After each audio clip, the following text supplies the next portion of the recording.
Buenas tardes a todos y a todas y bienvenidos a este primer encuentro Inspiratic diferencial, ¿no? Como podéis observar, nos encontramos en un contexto a nivel mundial con la COVID-19 bastante restringidos, pero esto no ha sido freno para que las fundaciones Santiago Rey, Fernández Latorre y la Fundación Amancio Ortega continúen con su línea de eventos de Inspiratic y su compromiso con la innovación y la educación educativa. Para ello, llevan tiempo trabajando en la realización de estos eventos, de los que vais a disfrutar desde ahora hasta que finalice el curso. Para ello, hemos optado por intentar visibilizar en estos 3 eventos la realidad educativa, optando por algunas temáticas que hemos considerado que son auténticos retos a los que nos enfrentamos los educadores hoy en día. Para ello hemos montado una estructura de 3 eventos donde podamos charlar sobre estas temáticas, poder ver lo que se está realizando en los centros y, sobre todo, que es algo muy sano en este tiempo, generar espacios de debate y de participación entre la comunidad educativa.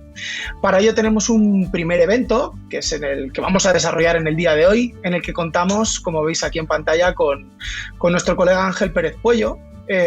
Como muchos de vosotros o yo mismo nos hemos podido acercar a su trabajo a través, en primer lugar, de las multitud de publicaciones que tienen, ¿no? Y cómo nos acercan estas evidencias educativas al trabajo que Ángel realiza. Para quien no le sigáis la pista, Ángel está trabajando actualmente en la Universidad de León, coordinando el máster del profesorado y la dirección de la área de extensión universitaria. Además, tiene una contrastada experiencia con más de 18 años de trabajo en las aulas, pero quizás estos solo sean datos dentro de la carrera de Ángel. Yo creo que lo importante es destacar su compromiso con la educación en las diferentes áreas, ¿no? Su compromiso con las ganas de llevar estas evidencias y este trabajo a los diferentes rincones y a los diferentes estratos que tiene la educación, que esto es un valor añadido, yo creo, cuando hablamos de educación.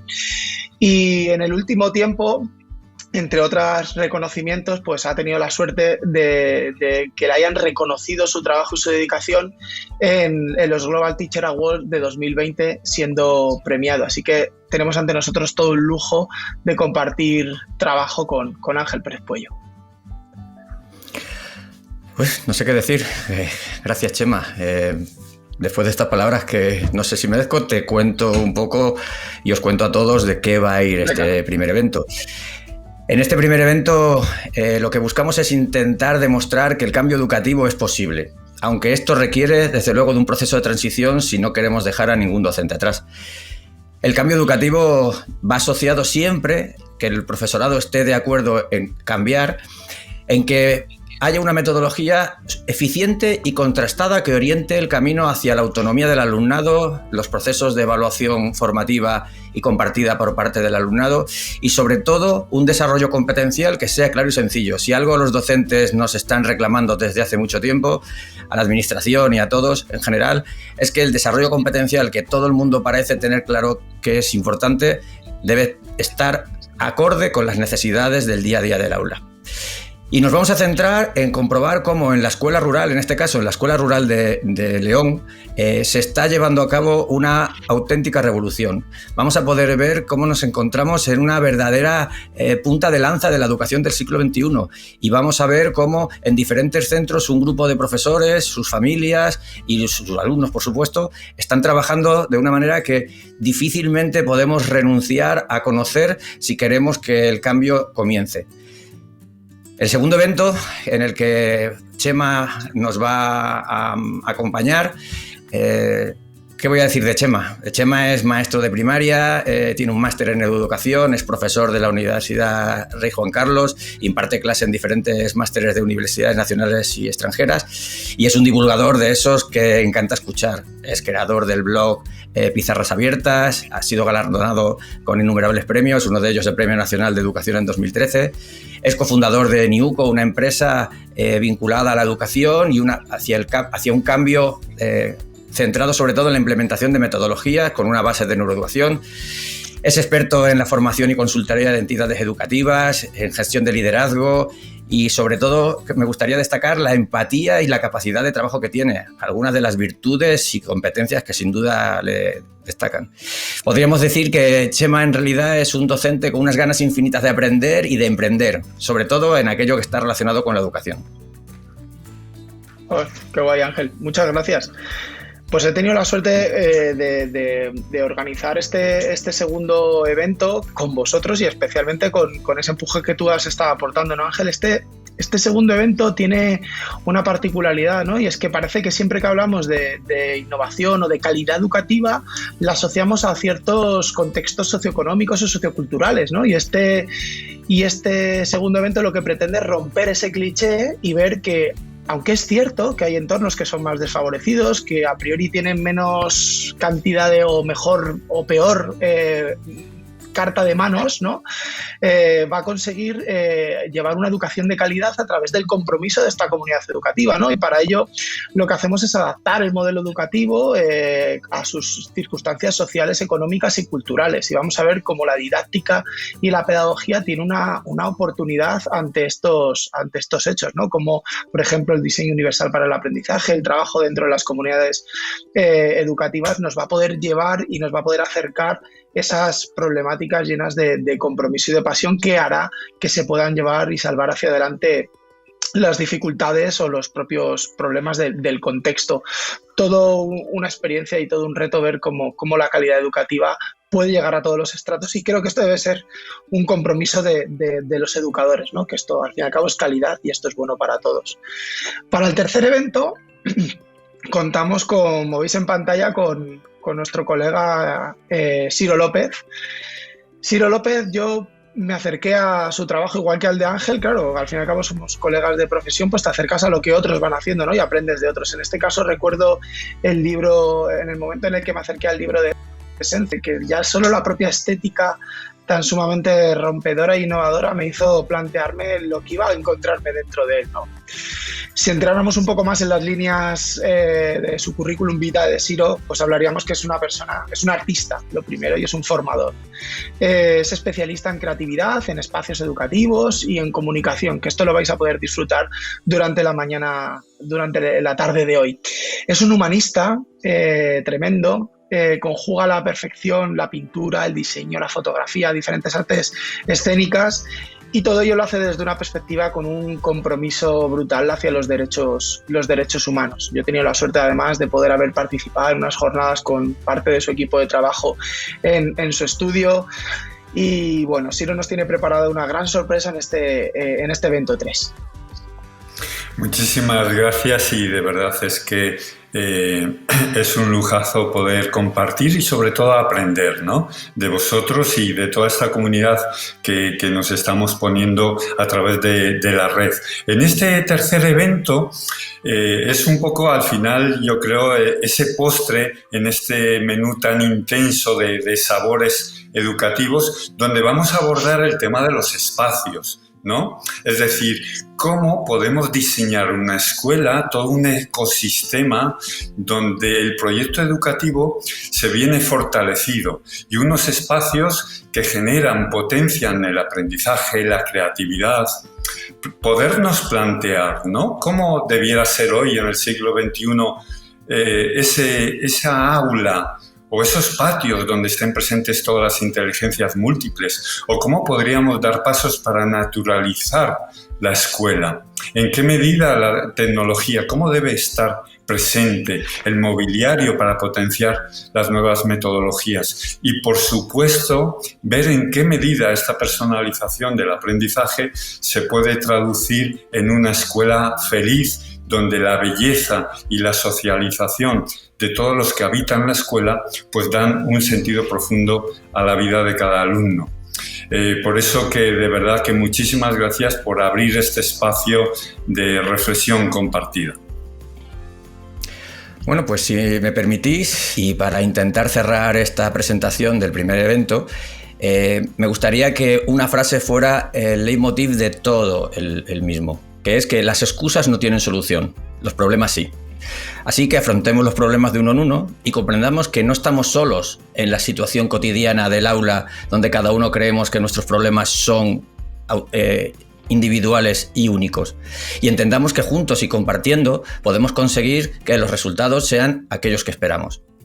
La idea directriz de estos 3 eventos es favorecer las experiencias de éxito, sobre todo relacionadas con los objetivos del desarrollo sostenible, que con la nueva ley vamos a poder comprobar que son uno de los puntos o pilares fundamentales para un cambio organizado, coordinado y dirigido hacia donde realmente creo que debería moverse la educación en la actualidad, pensando en el futuro incierto, pero que seguro que va a llegar en breve. Madre mía, o sea, estamos ante un factor determinante, ¿no? Luego, de cara a lo que hablamos de los procesos de aprendizaje, los aprendizajes significativos, vamos, muy relevante. Y Ángela, a mí me interesa saber si nos puedes contar o casi me puedes contar con quién arrancamos, quiénes son los protagonistas que nos van a acompañar en la jornada de hoy. Pues mira, en esta ocasión contamos con 3 maestros de la Escuela Rural de la zona de León, pertenecientes al grupo internivelar e interdisciplinar Actitudes. En realidad ellos solo son una pequeña muestra del trabajo que estás haciendo tanto en Castilla y León como en otras comunidades autónomas por parte de los miembros de este grupo y de otras personas que se han ido sumando durante estos años, puesto que la formación que se ha ido generando por parte de este grupo ha conseguido que se vaya extendiendo. Y lo interesante sobre todo del planteamiento de trabajo, que comienzan con el enfoque de autorregulación, competencias y evaluación formativa, es que está sustentado bajo la tesis doctoral de uno de ellos, que hoy está con nosotros, Óscar Casado, que en mi caso he tenido la suerte de dirigir su tesis doctoral junto a David Ortiguela y Luis Torrego, y que nos va a presentar MITA. Es un modelo de transición activa hacia la autonomía que se resume en 3 pilares fundamentales, como ya hemos comentado ahora al inicio: la autorregulación del proceso de aprendizaje, la implicación de los alumnos en los procesos de evaluación formativa y compartida, y el desarrollo de competencias basado en la secuenciación de las mismas. O sea, en intentar tener claro cuál es el nivel de competencia que pretendemos que los alumnos tengan en cada uno de los ciclos, cursos o etapas, y a partir de ahí ir estableciendo instrumentos que nos permitan comprobar realmente si con el trabajo que se va haciendo en las diferentes áreas se van adquiriendo y consiguiendo esas competencias, permitiendo además que éstas sean evidenciadas, o sea, que podamos demostrar a cualquiera que esas competencias aparecen. El modelo integral de transición activa hacia la autonomía surge de la necesidad de rellenar el espacio o el hueco que existe entre los enfoques tradicionales y las metodologías activas. Uno de los aspectos que impedían que ese proceso tuviera éxito era la falta de autonomía de los alumnos. Si conseguimos poco a poco ir desarrollando esta autonomía, el resto de los problemas que afectan a la educación serán más fácilmente atajables. Este cambio nos va a permitir que los alumnos aprovechen mucho mejor el tiempo de clase, porque se va a reducir el tiempo de explicación y además la carga de deberes va a ser mucho menor, puesto que se va a aprovechar ese tiempo de clase para hacer la tarea durante las clases. Es necesario que los alumnos conozcan sus ritmos de trabajo, las actividades que realizan habitualmente en clase, cuánto tiempo les lleva, cuánto tiempo emplean ellos. De esa manera vamos a conseguir que sean más independientes del docente. Les proporcionaremos un plan de trabajo en el que aparecerán todas las actividades y los tiempos que tenemos para trabajarlo durante las clases, para que ellos puedan adaptarlo a sus intereses y a sus capacidades. Desde el primer momento que le pedimos a los alumnos que planifiquen, los alumnos ya tienen en su cabeza las actividades y los instrumentos que vamos a ir utilizando a lo largo de todo el proceso. Las tutorías que el docente va manteniendo diariamente con los alumnos supervisando su trabajo también contribuyen a hacer más consciente a los alumnos de esos niveles de logro que pretendemos alcanzar, puesto que el docente irá incidiendo durante esas tutorías en pequeñas mejoras, en pequeñas modificaciones que tiene que ir introduciendo a los alumnos para mejorar su proceso de aprendizaje. Esto nos permitirá desarrollar esta capacidad o esta consciencia de los alumnos sobre su propio proceso de aprendizaje, que contribuirá a desarrollar su autonomía, su independencia y, en última instancia, la competencia de aprender a aprender. Tutorizo un aula de niños de 3, 4, 5 años y de primero de primaria. A medida que hemos ido implantando esta metodología, hemos visto unos progresos que a mí personalmente me animan a seguir con ella, y estamos observando que los niños cada día manifiestan mayor autonomía tanto en destrezas como en la adquisición de habilidades y diferentes contenidos. De la misma manera que le explicamos a los alumnos cuáles eran los pormenores del modelo, también se lo explicamos a los padres. Al principio, cuando nos lo propusieron, pues bueno, claro, es un cambio, porque los alumnos distribuyen sus tareas y sus trabajos a su manera. Y es que de primeras digo, uy, a ver esto, o sea, como, bueno, a ver qué tal resulta, me parecía un poco extraño, pero bueno, luego pensando en cómo se hacían las cosas cuando venía yo al colegio, pues sí que recuerdo que muchas veces era, pues iros a la página tal del libro tal, y muchas veces pues resultaba aburrido y las cosas se quedan mejor cuando te las hacen llegar de otra manera, como con los proyectos. Están aprendiendo, pues tal vez más porque lo están viendo con sus propios ojos, lo están viviendo. El cambio ha sido para mí personalmente alucinante.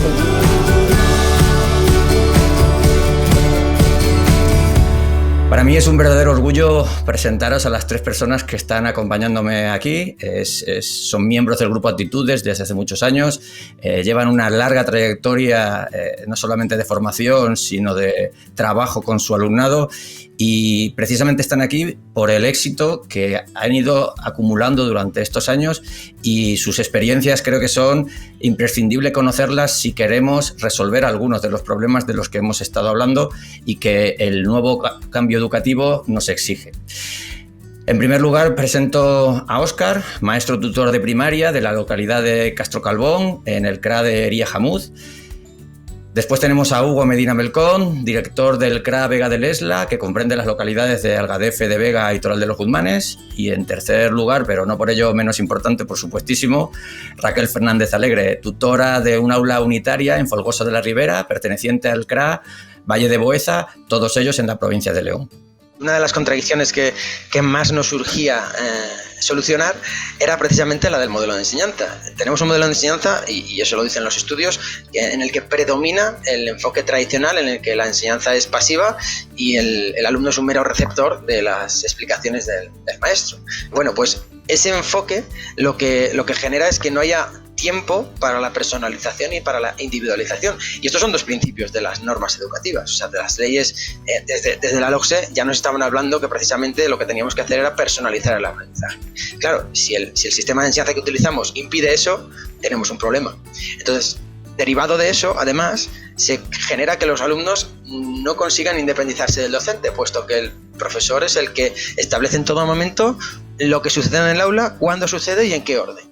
Y no estamos diciendo que de repente los alumnos tengan que decidir todo y que el profesor no pueda tomar partido en ese proceso de enseñanza. Si precisamente el profesor es el que más conscientemente tiene una visión global de todo el proceso. Por eso necesitamos que participe, pero desde otro enfoque. Y entonces, eso lo que va a generar es que los alumnos progresivamente vayan ganando autonomía, se independicen del docente y podamos superar como consecuencia otras de estas contradicciones de las que hablaba antes. Por ejemplo, la carga de deberes. ¿Cuál es el problema? No es si deberes sí o deberes no. El problema está en cómo gestionamos los deberes escolares. Si como consecuencia del enfoque tradicional de la enseñanza y de basar todo en las explicaciones del docente, las clases presenciales, ¿no? la sesión que tenemos para trabajar los contenidos y los aprendizajes se convierte en una explicación constante y la corrección de actividades, al final, ¿dónde se hacen los deberes? ¿Dónde se hacen las tareas? Pues lógicamente fuera del contexto escolar. Pero es que fuera del contexto escolar tenemos el problema de que el docente no puede llegar, y en un entorno favorecido en el que los papás del niño pues puedan estar con él y le ayuden, bueno, podemos ir superando ese obstáculo. Pero en un entorno desfavorecido en el que los padres trabajen, tengan que estar con el abuelo no, ahí se nos complica mucho y entonces se van a empezar a generar lagunas que no podemos controlar.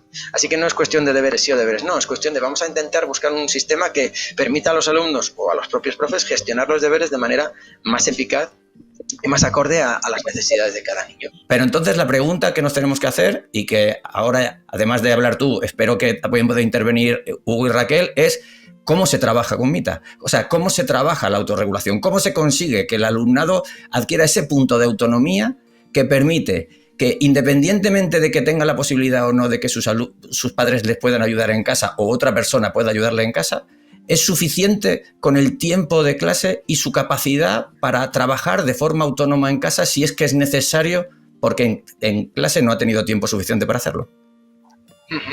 Es muy sencillo. Simplemente lo pongo con un ejemplo. Yo siempre les empiezo diciendo a los niños que vamos a trabajar con un nuevo instrumento que es un plan de trabajo.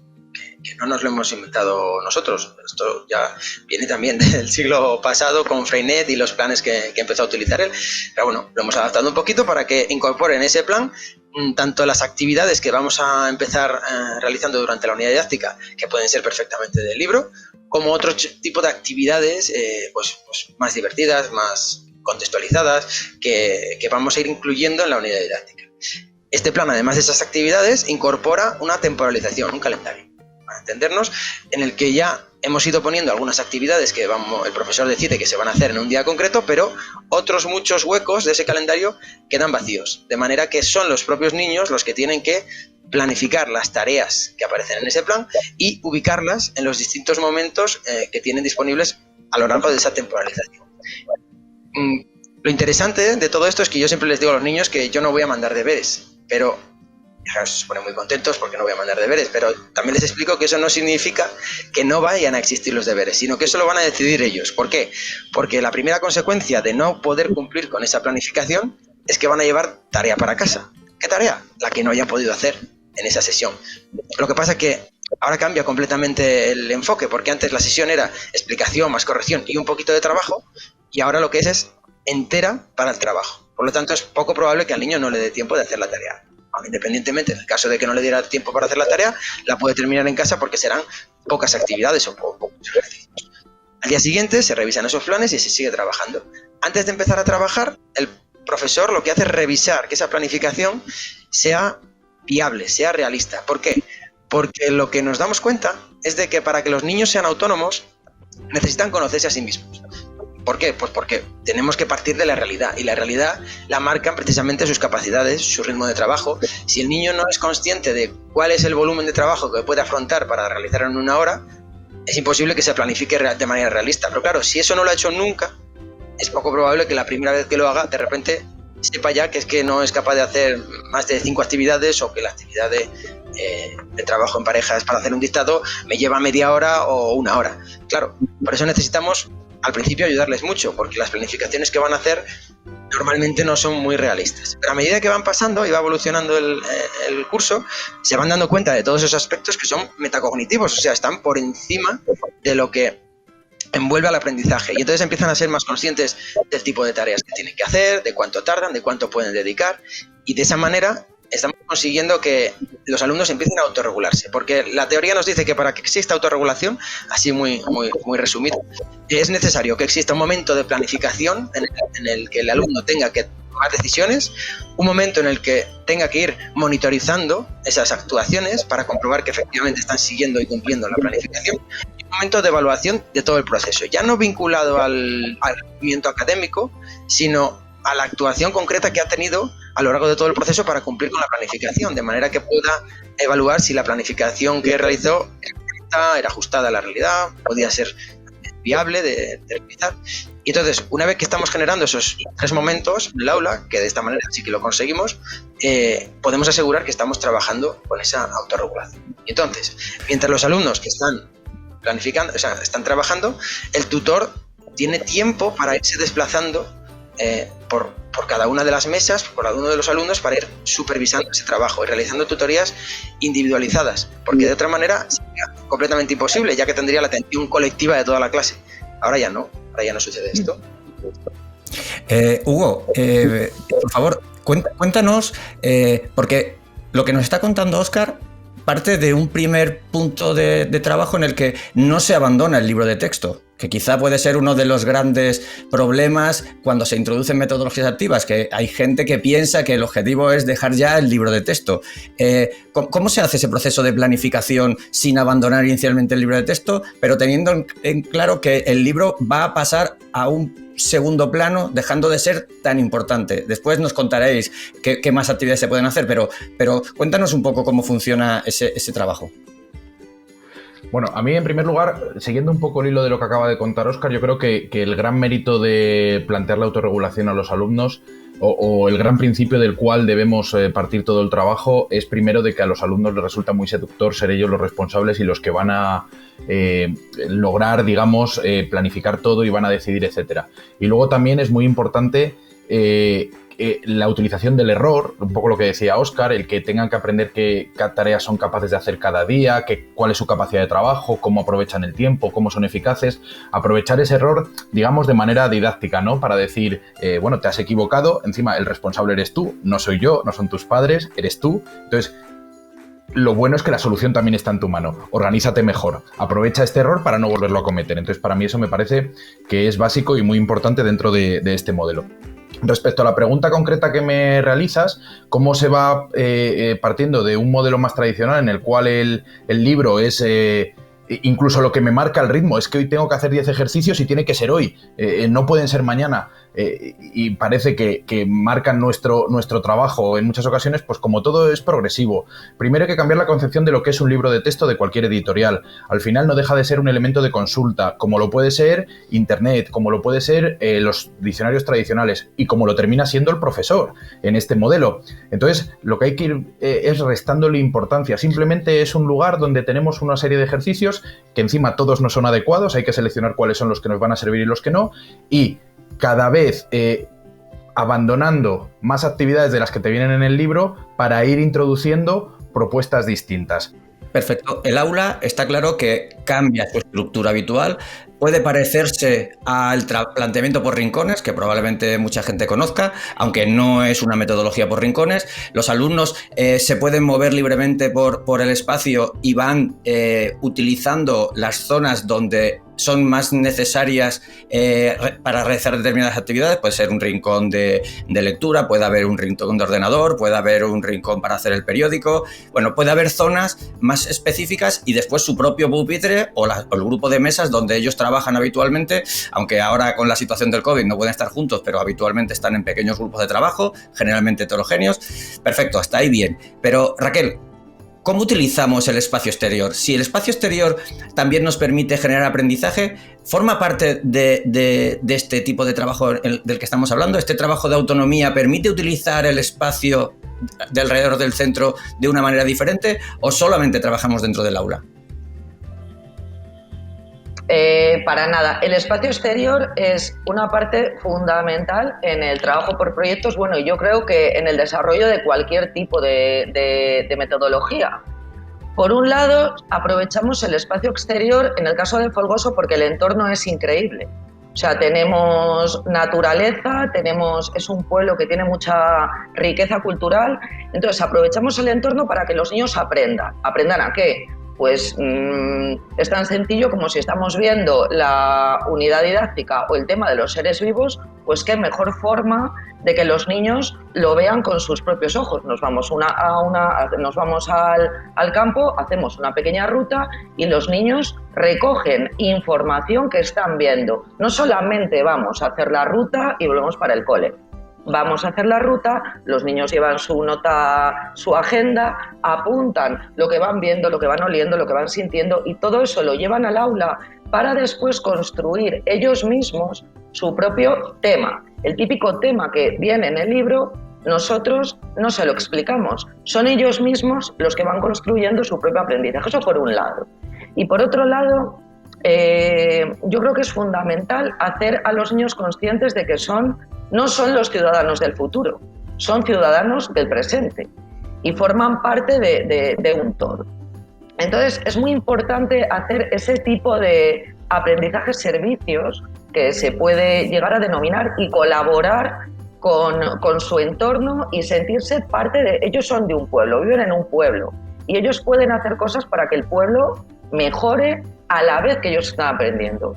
A modo de ejemplo, el curso anterior se pintaron con ayuda del ayuntamiento, con colaboración del ayuntamiento y de las familias siempre, se pintaron unos bancos y cada uno de los bancos se destinó a un ámbito. Tenemos el banco de los cuentos, que escribieron Cuéntame un cuento, y pintaron diferentes dibujos. Otro banco, realizamos inventos con números, operaciones. Entonces, es una forma de que el pueblo, por un lado, está más bonito, a la gente es muy vistoso, pero por otro lado, los propios niños han sido los que han pintado los bancos, o sea, están colaborando con su pueblo, son parte activa de la sociedad, y por otro lado, utilizan esos bancos como forma de aprendizaje. Entonces, es fundamental sacar el aula al exterior. En el trabajo proyectos y yo creo que en cualquier tipo de metodología. Perfecto. Hugo, pero al final, como en cualquier otro enfoque metodológico, aparece el famoso muro de la evaluación, ¿sí? ¿Cómo interviene la evaluación? ¿Cómo conseguimos que no pase como en otras muchas metodologías activas, que cuando el profesorado implanta una metodología pero llega a la evaluación, si no se tiene en cuenta esta y se hace de forma coordinada con el enfoque metodológico, al final no funciona? De hecho, hay autores que hablan de que el primer cambio metodológico debería estar asociado a la evaluación, a los procesos de evaluación formativa. Entonces, ¿nos podías contar un poco cómo la evaluación se integra dentro del proceso y va a la par que ese cambio metodológico? Mira, precisamente justo iba a empezar por donde tú has terminado. Primero lo que hay que cambiar es el concepto de qué es la evaluación. Citando a un amigo común nuestro que sabe mucho de programación, David Vega Cobo, al final la evaluación no debe ser algo ajeno. No debemos considerar la metodología por un lado y la evaluación por otro. Ya ni entro a comentar la identificación de la evaluación con la calificación, estamos hablando de otra cosa. Al final la evaluación es parte del proceso metodológico. Y como en todo en este tipo de metodología activa en la que el alumno es el protagonista, también lo debe ser, hay que cambiar el foco, también lo debe ser en la evaluación. Importantísima la evaluación formativa, pero muchas veces la evaluación formativa se identifica también con la corrección que le hace el maestro de los trabajos. No, lo que hay que darle son las herramientas al alumno para que genere criterio, para que le permita mejorar su tarea, teniendo que utilizarte cada vez menos. ¿Cómo se consiguen ese tipo de dinámicas que son tan necesarias para que el alumno sea autónomo en el aprendizaje? Pues simplemente con algo tan sencillo como explicándole cuáles son las pautas, dando pautas, yo lo repito un montón, dando pautas de trabajo y que tenga muy claro qué se le va a exigir, qué es lo que se va a evaluar. Cuando el alumno tiene claro cuáles son las pautas de trabajo, si no las cumple es muy fácil decirle, fíjate, en esta plantilla que te he dado, que luego va a ser utilizada no solo para la evaluación, sino también posiblemente para la calificación, con esta rúbrica, hay 5 criterios y hay 2 que no has cumplido. Dale una vuelta a tu trabajo y mira a ver si consigues cumplirlos. Y de esa manera, haciéndole consciente de qué queremos de él, qué queremos del proceso, más bien, o mejor dicho, el alumno será capaz de generar ese criterio. Y al final no solo vamos a facilitarle que él sea mejor haciendo las tareas, sino que tenga esa competencia de aprender a aprender cada vez más desarrollada, sino que a la hora de que nosotros podamos evaluar y calificar, porque lamentablemente hay que hacerlo en el sistema educativo actual, nosotros también nos vamos a facilitar esa labor, porque estando el trabajo claro, teniéndolo el claro, generalmente la evaluación va a ser de sí o de no. ¿Está cumplido en estas condiciones? Sí, no. Y generalmente, y esto ya es como para terminar un poco, pero ir un poco más allá, el alumno siempre te sorprende y va más allá de tus pautas y genera dinámicas que tú no te habías planteado y que aunque estés muchos años trabajando con autorregulación o por proyectos, seguro que a Raquel y a Óscar también le pasa, los alumnos te siguen sorprendiendo porque van más allá de lo que tú les habías exigido. No me gustaría terminar este primer bloque sin intentar que los profesores entiendan que esto requiere un auténtico cambio primero por parte del profesor en la concepción de qué es lo que quiere que ocurra en su clase. Cambiar la propia dinámica de trabajo diario, entendiendo cuáles son las razones o las intenciones que requieren de cambiar. Muchos profesores están intentando cambiar simplemente porque parece que es una obligación o una moda, sin tener muy claro ni por qué ni para qué están tomando las decisiones. De hecho, hay profesores que intentan hacer innovación simplemente porque están cambiando lo que hacen en su día a día de clase, pero sin que esté cambiando en realidad el resultado. Nosotros intentamos hablar aquí de innovación educativa, o sea, innovación que intenta resolver los problemas del día a día, evidenciando que se produce un aprendizaje y una mejora en cuanto a los resultados que se obtenían trabajando de una manera diferente. Y quizá esto es lo que lo diferencia de la pirotecnia educativa que tanto se está viendo últimamente y que parece que la única intención del trabajo del docente tiene que ser subir a redes sociales imágenes de sus niños haciendo determinadas cosas. Si detrás de todo eso no hay realmente un trabajo, un aprendizaje por parte del alumno, poco realmente estaremos aportando a la educación, más allá de generar un entretenimiento. Pero es que aunque nos cueste reconocerlo, nuestro trabajo no es entretener a los alumnos, aunque ojalá nuestros alumnos en clase disfruten, sino conseguir que disfruten aprendiendo y evidenciando ese aprendizaje. Creo que esto podría ser el punto de partida de este primer evento y esta primera parte del evento, donde el profesor tiene que entender que su cambio es el cambio real que se va a acabar produciendo en el alumnado, que esto es un proceso de 2 y en realidad de 3 cuando conseguimos que las familias se involucren dentro de este proceso de aprendizaje en el que todos se van a ver beneficiados. Así que a partir de aquí tendremos que dar el salto a qué ocurre cuando, una vez que el profesor en su aula ha conseguido que se produzca un cambio, se intenta que esto ocurra a nivel de centro. La implantación en este centro rural agrupado, el CRA Vega del Esla, comenzó hace 7 años. Pensamos, y así lo han demostrado el tiempo, que era una metodología muy apropiada para este entorno en particular. La evolución en el trabajo a lo largo de los años pues comenzó, como decíamos antes, de una manera muy concreta en unas áreas y en un aula en particular, y simplemente viendo los resultados logró que el resto de compañeros se dieran cuenta de que este era un modo adecuado para que los alumnos se desarrollasen en una línea en la que iban a poder seguir aprendiendo cuando nosotros dejáramos de ser sus maestros. Cuando yo llegué al centro ya estaba implantada la autorregulación, yo había oído hablar de esta metodología pero no la conocía. Al año siguiente vi que me organizaba muchísimo mejor en matemáticas que en naturales y sociales, así que decidí empezar con esta metodología también en estas áreas. Han sido cambios que reflejan progresos en la autonomía, progresos en el trabajo cooperativo, en la responsabilidad y en la gestión de su propio aprendizaje. Los niños, cuando les preguntas si les gusta trabajar de esta manera o de otra, te dicen que prefieren trabajar así porque ellos sienten que deciden, que son capaces de planificar su trabajo, de desarrollarlo en función de cuáles son las necesidades o el tiempo que tienen cada día. El alumno no solo sabe lo que aprende, sino por qué lo aprende y por qué lo tiene que aprender así. Después de estos años de desarrollo y consolidación de este modelo metodológico, los profesores nos hemos empezado a plantear comenzar con modelos metodológicos en los cuales los alumnos puedan combinar y desarrollar estas habilidades y destrezas que han ido adquiriendo con el paso de los años y con el trabajo por autorregulación, y comenzar a trabajar por proyectos.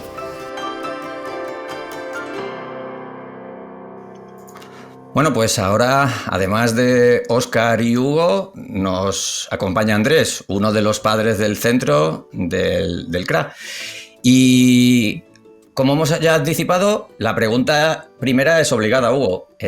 ¿Cómo se produce ese conseguir pasar de lo que tú empezaste haciendo en tu aula cuando llegaste a tu aula en este CRA a llegar a ser director y conseguir que a nivel de centro se convierta en una línea de trabajo clara y conseguir cómo las familias se acaban implicando y participan dentro de todo el proceso de aprendizaje y de autonomía de sus alumnos? Bueno, pues creo que la palabra que nos debe guiar a todos en este sentido es la paciencia. Ningún cambio se produce rápidamente, muchas veces se abandona la implantación o el trabajo de metodologías activas porque a corto plazo parece que no funcionan y siempre hay que ir a un plazo más largo. Básicamente yo empecé a hacerlo en mi aula, eso en poco tiempo, unos meses, incluso al curso siguiente empezó a tener resultados. Los compañeros empezaron a ver cómo los alumnos eran cada vez más autónomos, les necesitaban cada vez menos, y eso en un contexto de aula incompleta, de tercero a sexto de primaria, era muy importante porque permitía pues un poco darle a cada alumno lo que necesitaba. Hay alumnos que directamente no te necesitan en muchas ocasiones porque son capaces de hacerlo ellos solos. Con el paso del tiempo, bueno, yo voy a contar una anécdota personal. Yo hubo un año que por una enfermedad de un familiar tuve que faltar mucho al colegio y mis compañeros cuando me tenían que sustituir siempre me preguntaban lo de ¿has dejado trabajo? Y yo les decía, no te preocupes, ellos saben lo que tienen que hacer. Y entonces de esa manera se vio viendo que era un modelo que permitía eso al alumno ser verdadero protagonista de su trabajo. Cuando accedo a la dirección del centro, la persona que viene y se hace cargo de la tutoría que hasta ese momento había sido mía, mostró mucho interés por trabajar en este sentido y lo amplió. Yo hasta ese momento solo lo podía haber hecho en las áreas de matemáticas y de lengua castellana y literatura, y ella cogió todo el resto de áreas que daba ella y implantó este modelo. Los resultados cada vez es que eran más evidentes, eran mucho más evidentes. Y el punto de inflexión, con diferencia, ha sido el pasado confinamiento, en el que ya fue una evidencia para todos, yo creo que para nosotros los profesores, pero también para las familias, que el proceso de aprendizaje de los alumnos no se resintió. Al final, dándoles la pauta, dándoles el trabajo, ellos eran capaces de organizarse. Y en este sentido, pues creo que las familias lo agradecieron, se dieron cuenta, aunque ya desde el principio siempre les pareció una cuestión muy atractiva. La primera vez que lo planteamos, siempre han estado a favor, preguntaban para saber cómo iba el proceso y poder ayudar a sus hijos si es que lo necesitaban. Entonces, bueno, creo que el proceso es largo, pero a nosotros, y creo que siempre merece la pena. Seguro que Óscar puede plantear respecto a las familias también cuestiones similares a estas. Sí, a mí personalmente me interesa sobre todo ver la evolución o hablar de la evolución que se aprecia en los niños. Porque al principio todos son dudas, ¿no? Son dudas sobre cuánto tiempo me va a llevar esto, cómo tengo que planificar esta otra actividad. Y a medida que va pasando el tiempo, esas dudas se convierten en dudas mucho más interesantes, como que los propios niños te pregunten si se pueden planificar el trabajo para casa, o sea, si se pueden poner deberes, entre comillas. Ellos mismos son los que terminan haciendo ese tipo de preguntas, o que ellos mismos ya vean que el tiempo que disponen para planificarse no les va a ser suficiente para terminar todas las tareas, entonces necesitan otros momentos y pueden coger tiempo de otras áreas que también tienen conmigo y romper horarios, entre comillas, y romper las áreas y decir, no, es que mira, ahora no es lengua o es matemáticas, es tiempo de trabajo personal o de trabajo en pareja, si tengo que cumplir mi plan o de grupo, y entonces de esa manera me voy organizando y eso es fenomenal que pase.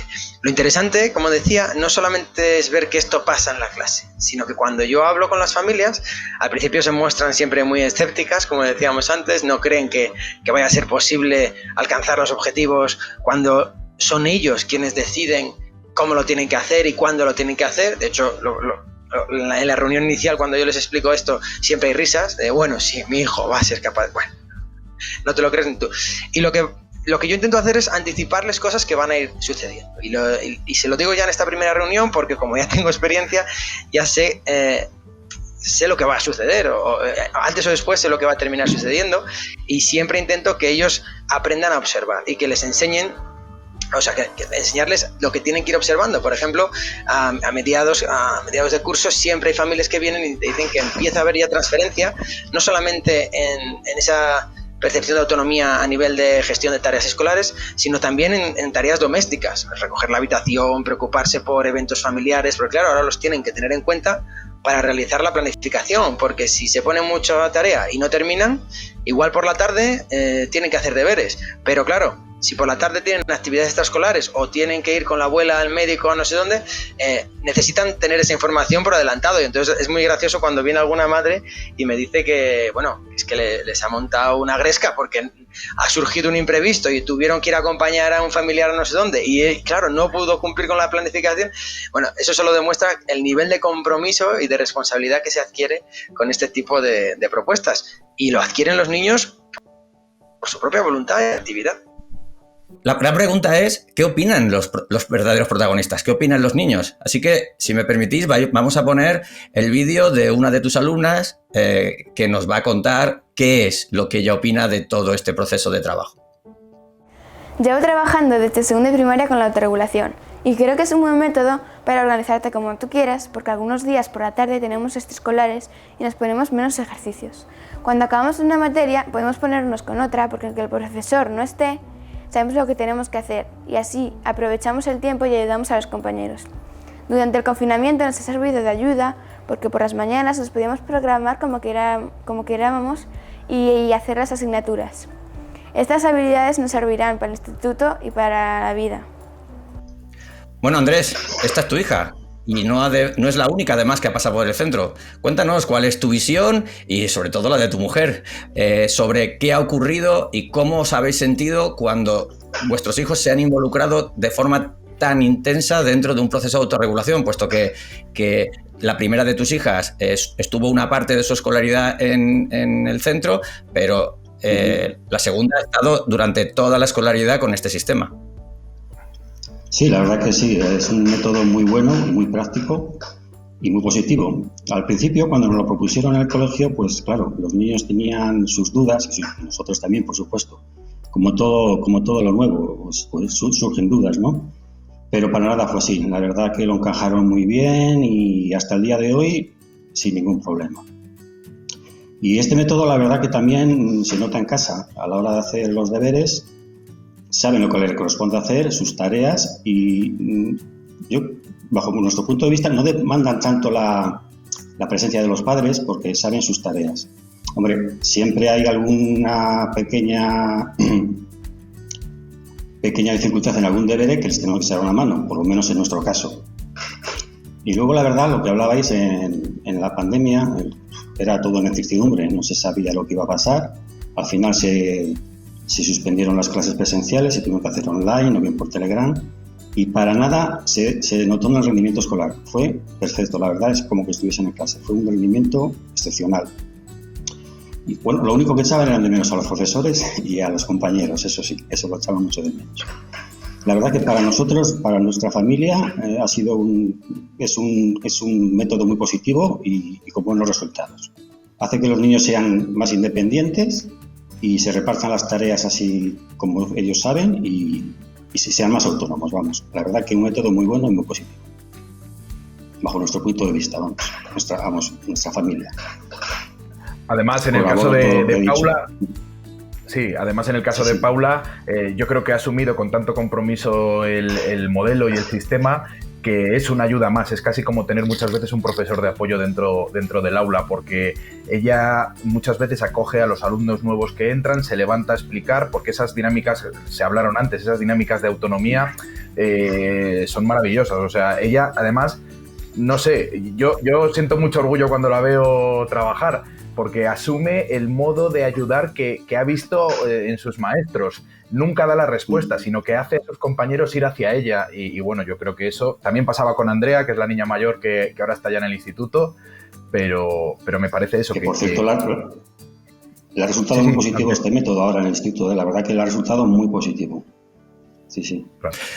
Pues si os parece, vamos a ver un fragmento de vídeo en el que salen todos los alumnos del clase, porque quizá una de las cosas que a lo mejor algunos de nuestros espectadores no sabe es que un CRA es un centro rural en el que la característica fundamental es que en el mismo aula hay niños de diferentes edades. Hay veces que desde infantil hasta sexto de primaria, hay veces que es desde segundo o tercero hasta sexto de primaria. Y esto complica aún más el proceso de enseñanza que todos conocemos habitualmente cuando todos los alumnos están al mismo nivel.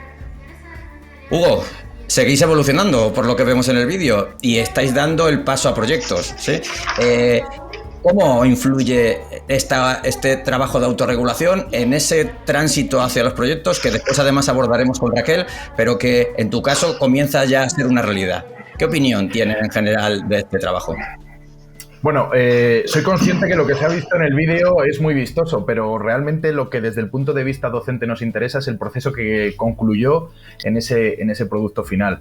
Y la verdad es que puedo decir que después de las pautas y de la organización del trabajo en el cual intervinieron tanto los alumnos de sexto como yo mismo, en lo que se notó que los alumnos eran autónomos independientes es que solo hubo que darle pautas muy sencillas y a partir de ese punto de inicio ellos fueron capaces de decidir en todas las pautas cómo lo hacían. Yo me encontré el último día de preparación del proyecto justo antes de grabar, yo fui pues quizá también pecando un poco de escéptico, fui pensando que tendría que hacer unas correcciones muy grandes y lo único que tenía que se les había olvidado era decir hola, buenas tardes, bienvenidos al telediario.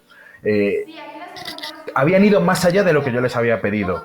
Habían decidido la ropa, habían pedido a sus compañeros que participaran en qué momentos, habían hecho la escaleta, me dirigían ellos a mí, ahora graba así, ahora graba de esta manera. O sea, claramente se demostró que alumnos que con este modelo han estado decidiendo sobre muchos pequeños detalles y cada vez mayores a lo largo del tiempo son capaces de tomar decisiones de calado a la hora de afrontar proyectos de este tipo. Y quien habla de hacer un vídeo en el ámbito docente habla del día que sea adulto organizarse un viaje, que al final es lo mismo. Pues terminamos con este bloque, sí, y no sin antes resumir diciendo que llegar a trabajar por proyectos no es que el profesor deje de trabajar, sino que el profesor comienza a recoger los frutos de un trabajo que se ha ido sembrando durante mucho tiempo, de una manera organizada, estructurada, y que al final el profesor pasa a ser ese verdadero facilitador en el que ayuda a quien lo necesita en el momento que lo necesita, pero son ellos los que realmente van generando su trayectoria o su línea de trabajo para el proceso de aprendizaje.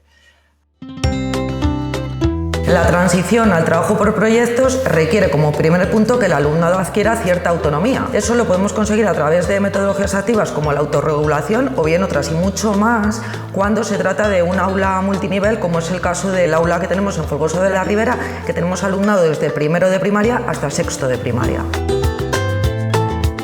El punto de partida es conocer cuáles son sus ritmos de aprendizaje, sus intereses y meterlos en el proyecto que tenemos común a nivel de aula. Una vez que conseguimos apartarnos del libro de texto, generamos esa motivación en el alumnado ya que aprovechamos el contexto escolar, o sea, aprovechamos todo eso que para los niños es fundamental porque es su entorno.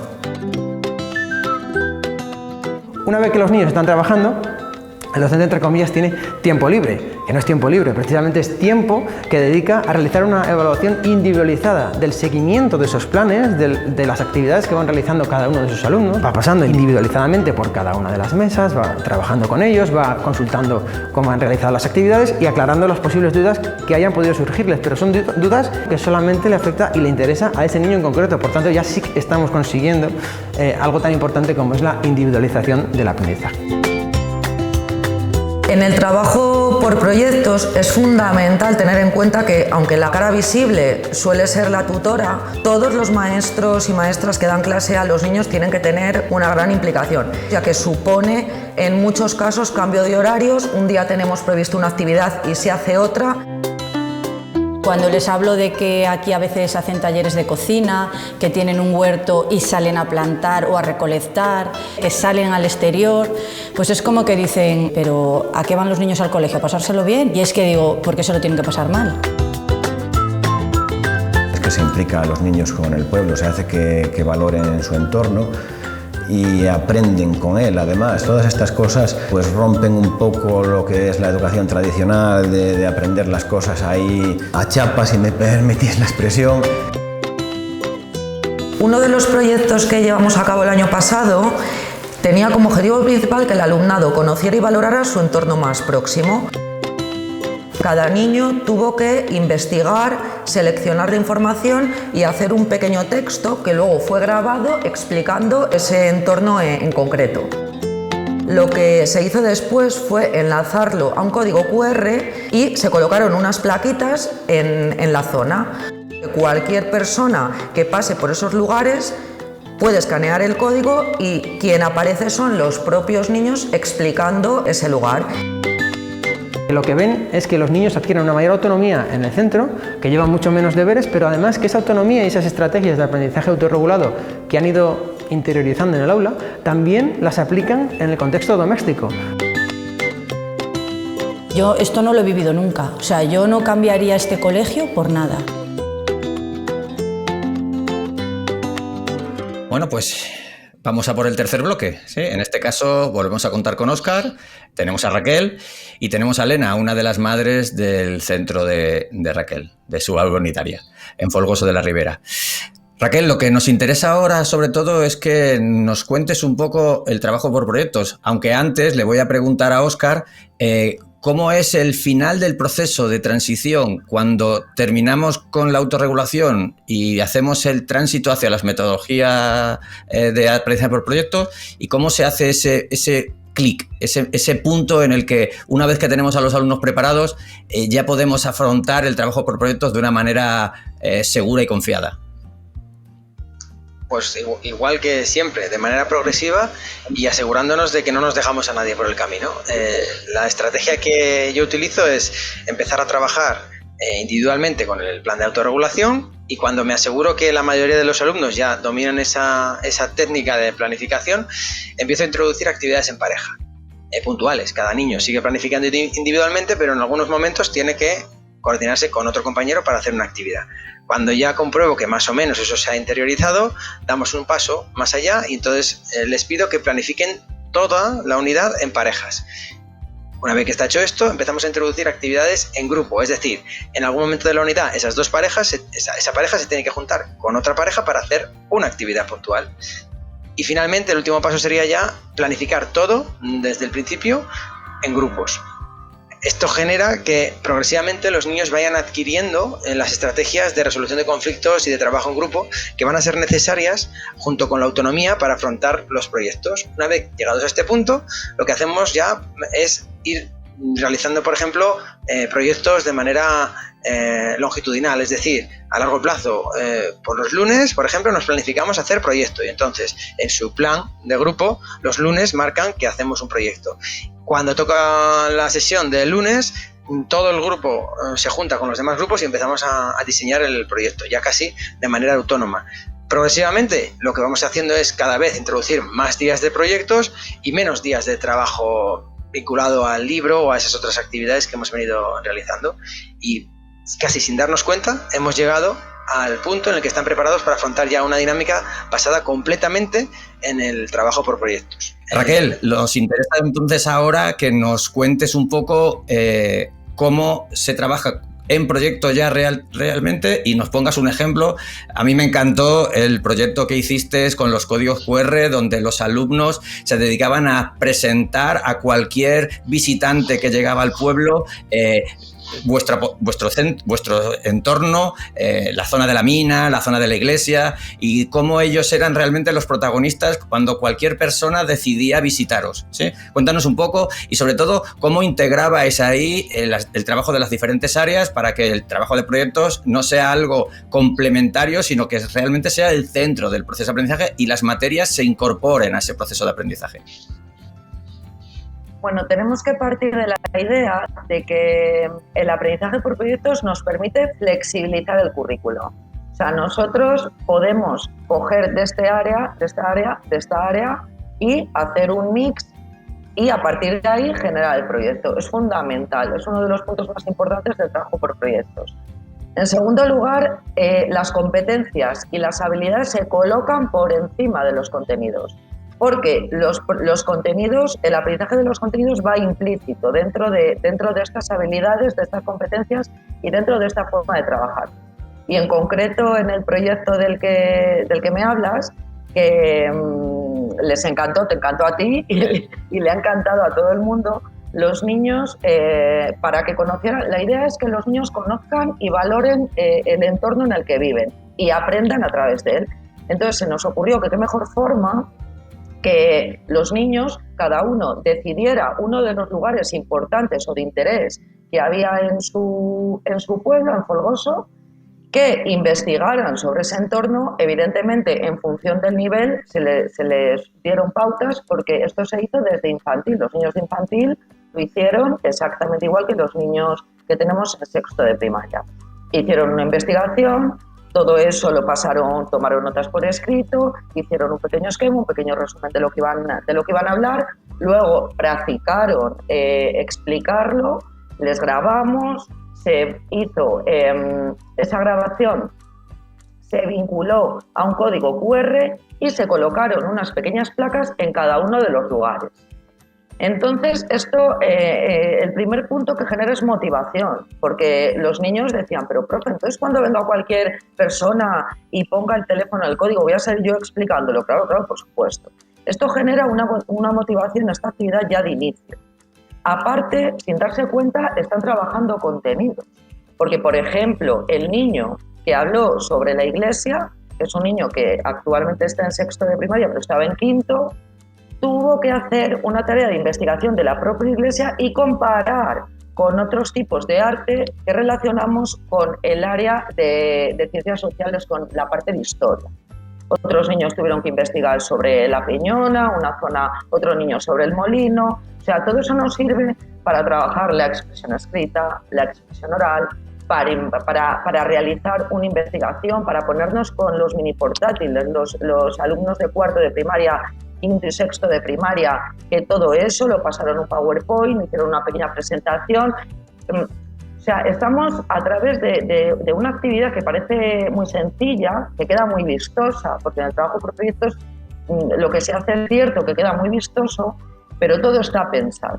O sea, a la vez que se hacen todas las tareas, se están trabajando múltiples contenidos de diferentes áreas, porque como decía al principio, lo más importante del trabajo por proyectos es que nos permite flexibilizar el currículum. Hay que tener en cuenta que evidentemente hay que conocer muy bien el currículum. Hay que tener en cuenta qué contenidos se dan en cada una de las áreas para cada uno de los niveles.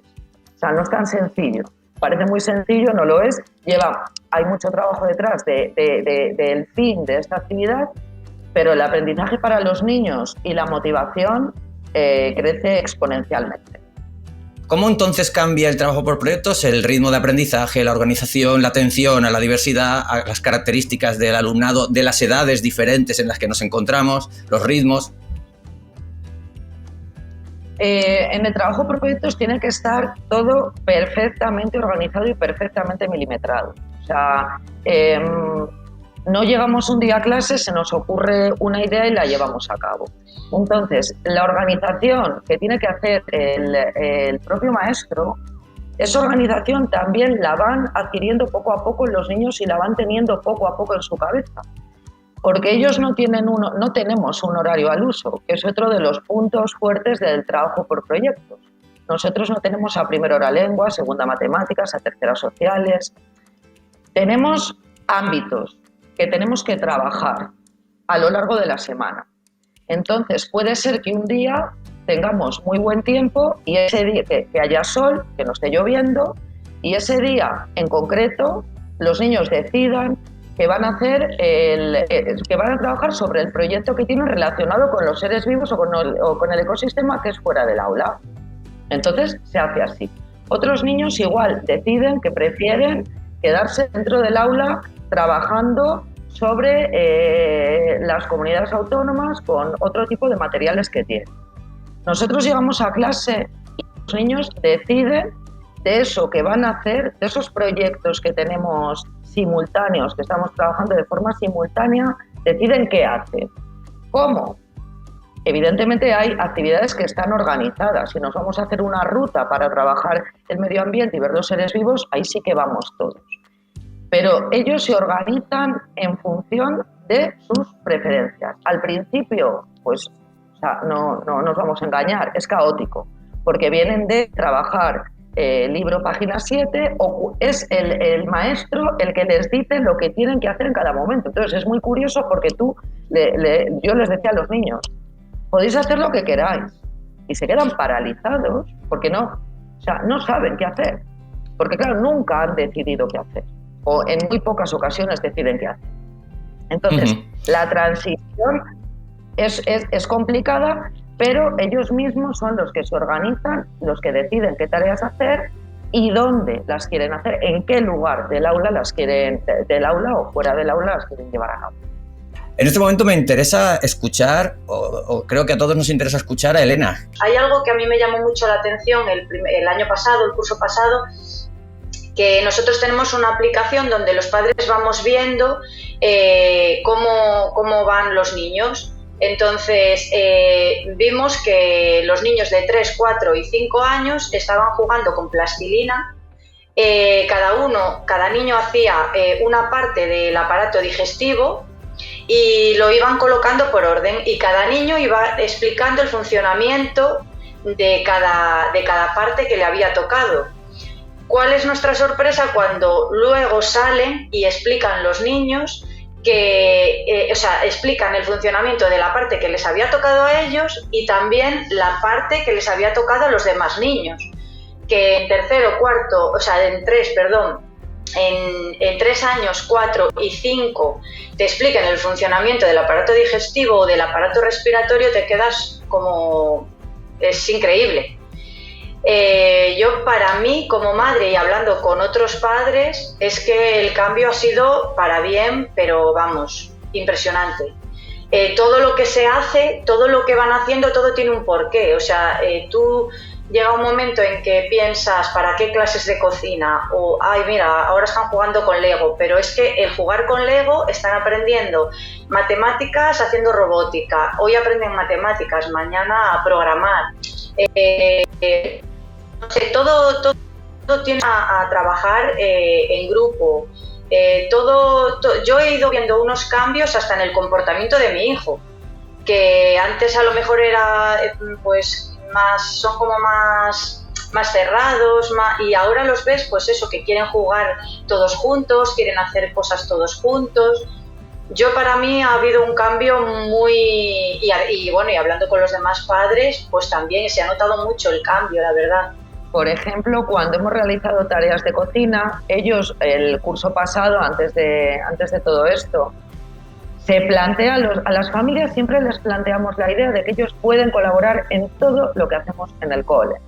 Entonces, no es tan complicado. O sea, realmente es tener conciencia de que el aprendizaje no se queda dentro del maestro o la maestra y los alumnos.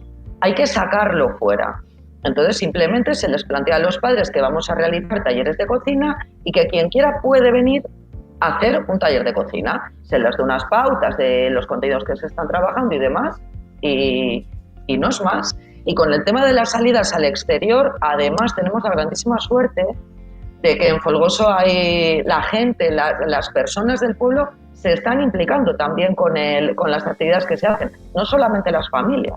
Entonces, cuando realizamos alguna salida, siempre se les comenta a las familias, pues para lo que tú comentas, Ángel, que son niños, son de diferentes edades, los muy pequeñitos, y una maestra sola, pues no debe ir. Las familias acuden con nosotros si pueden, si están dentro del horario laboral, incluso personas del pueblo están colaborando con nosotros, en concreto una señora que se llama Carmen, que le encanta el tema de la vegetación, de las manualidades, pues ha estado colaborando realizando un Belén, que hemos realizado un Belén con materiales manipulativos. Con ella hicimos una ruta por el pueblo y nos enseñó los diferentes árboles, plantas que había. Por lo tanto, no es tan complicado siempre y cuando tengamos muy, muy claro el maestro. O sea, tienes que tener muy claro qué es lo que quieres hacer, cómo lo quieres hacer y en qué momento lo quieres hacer. Porque cuando tú eso lo tienes claro, simplemente es pedir ayuda y los padres se vuelcan con todas las actividades que se llevan a cabo en el día a día del aula. Ahora bien, tiene que estar todo muy secuenciado, muy organizado y tener muy claro cuál es el objetivo, porque cada actividad, cada cosa que se hace tiene un objetivo, no se hace al azar. Pues me gustaría además resaltar, para terminar, que Raquel, que aunque trabaja en una aula unitaria, no es la única profesora de su centro y además a ella le gusta insistir mucho en ello. Se coordina con los otros profesores de otras áreas, con la profesora de infantil, que este año tiene la suerte de, gracias a que ha ido aumentando el número de alumnos poco a poco estos años, ha aumentado también el número de profesores, tiene una profesora de infantil en su aula unitaria, pero también entra una profesora de inglés, etcétera, etcétera, y ha conseguido que todas trabajen de forma cohesionada dentro de los mismos proyectos, no haciendo que cada uno trabaje lo suyo por separado, y que ese trabajo de proyectos se haya convertido en una realidad donde las familias participan activamente dentro del proceso y permite comprobar cómo esa autonomía que va adquiriendo los alumnos, esa implicación en el proceso de evaluación por parte también del alumno y de las familias, y sobre todo ese trabajo de desarrollo competencial, se convierte en una realidad que sin duda es uno de los objetivos que este cambio educativo en el que parece que estamos todos inmersos, implicados, se convertirá a no mucho tardar, esperemos, en una realidad. Los profesores tienen que entender que tenemos que hacer un proceso de transición, que el profesor tiene que cambiar y tiene que evolucionar, igual que tienen que evolucionar sus alumnos, y por eso es imprescindible profundizar en este tipo de metodologías, conocer y compartir, sobre todo compartir. No se pueden resolver los problemas uno solo, uno tiene que entender que hay otros que ya han pasado por ello y ayudarse se convierte en clave. Ellos pertenecen todos al grupo Actitudes, Un grupo que además solo tiene una obsesión, que es compartir con los demás su trabajo para que otros no tengan que cometer los errores que sin duda cometemos al comenzar y que desde esa perspectiva podemos conseguir avanzar y mejorar. Muchas gracias a todos y con esto vamos a intentar dar paso al final de este evento, en el que seguro que en la parte posterior que os iremos anunciando vamos a tener momentos para que todos los participantes puedan interactuar con vosotros, preguntaros, hablar, que va a ser una experiencia, os aseguro, inolvidable. Un abrazo y muchísimas gracias. Muchas gracias. Gracias a vosotros. Pues una vez más disfrutando, ¿no?, de todos estos ingredientes que habéis aportado, que me parecen, permitidme la expresión, tumbativos, ¿no? Es decir, cómo dar pasos a flexibilizar los horarios, toda la parte curricular, los espacios también, ¿no?, donde la escuela se expande en todo el pueblo, en todo el barrio, si pensamos en un contexto también urbano, ¿no? Y algo increíblemente maravilloso, que es que las familias forman parte de la escuela, es decir, se involucran, ¿no?, entran en el aula, en esta atención desde atención a la diversidad, y de motivación al trabajar por proyectos. Creo que esto es indiscutible, de tal forma que consolidamos un proyecto de comunidad educativa de una forma real. Por lo tanto, de verdad, solo me nace utilizar una palabra muy poderosa, que es gracias y felicidades. Hemos intentado mostrar cómo es posible, incluso comenzando desde un enfoque tradicional, hacer una evolución, una transición, partiendo del libro de texto, sin dejarlo de lado en ningún momento, haciendo que los alumnos adquieran autonomía, comprobando cómo realmente se puede empezar a trabajar de forma individual para ir avanzando hacia el trabajo de grupo. Conseguir que el centro se involucre como una entidad que tiene que ser, como una comunidad dentro de un proyecto que trabaje para la adquisición de competencias y donde la evaluación y el aprendizaje sea parte del proceso de aprendizaje del propio alumno. Y después, por supuesto, si quisiéramos llegar al trabajo por proyectos, llegar a esa manera de trabajar donde cada uno va tomando sus propias decisiones sobre el aprendizaje y el profesor se convierte en ese verdadero guía. El profesor tiene que entender que él forma parte del proceso de trabajo y que tiene que dejar ese papel preponderante que hasta ahora tenía en la escuela para cambiar. Y cambiar significa equivocarse. Y equivocarse, mientras uno tenga claro que lo que estoy haciendo tiene un respaldo y una seguridad de que funciona, solo hay que ver dónde se están produciendo las disrupciones pequeñas en ese proceso. Yo animo a todo el mundo a que sea valiente y a que realmente se plantee iniciar el cambio. El camino comienza con un primer paso, ya nos lo dijeron hace muchos años, y el tiempo de parar es cuando uno decide que se rinde. Rendirse creo que no es una palabra que debería estar nunca en el vocabulario de un profesor ni de un maestro. Y por lo tanto, a partir de ahí, nosotros somos los que tenemos que animar a nuestros colaboradores, a nuestros compañeros, a nuestros amigos, a las familias, y intentar entender que el miedo nos permite sobrevivir, pero nunca nos tiene que paralizar. Qué interesante, Ángel. Fíjate, yo uniéndome a las palabras de Siro, yo siento gratitud, ¿no? Creo que sería otra palabra interesante, gratitud, porque alguien comparta sus reflexiones, sus experiencias, su trabajo. Creo que esto es lo que siento gratitud. Me gustaría dar las gracias explícitamente a Óscar, a Hugo, a Andrés, a Raquel, a Elena, a todo el grupo Actitudes, a toda la parte de la comunidad educativa, que evidentemente todo el mundo no puede entrar, pero que están, ¿no? Porque empujan y catapultan los proyectos a los que se suman desde otras comunidades, otros colegios, y sin duda muchísimas gracias a todos y todas las que os habéis conectado en este encuentro.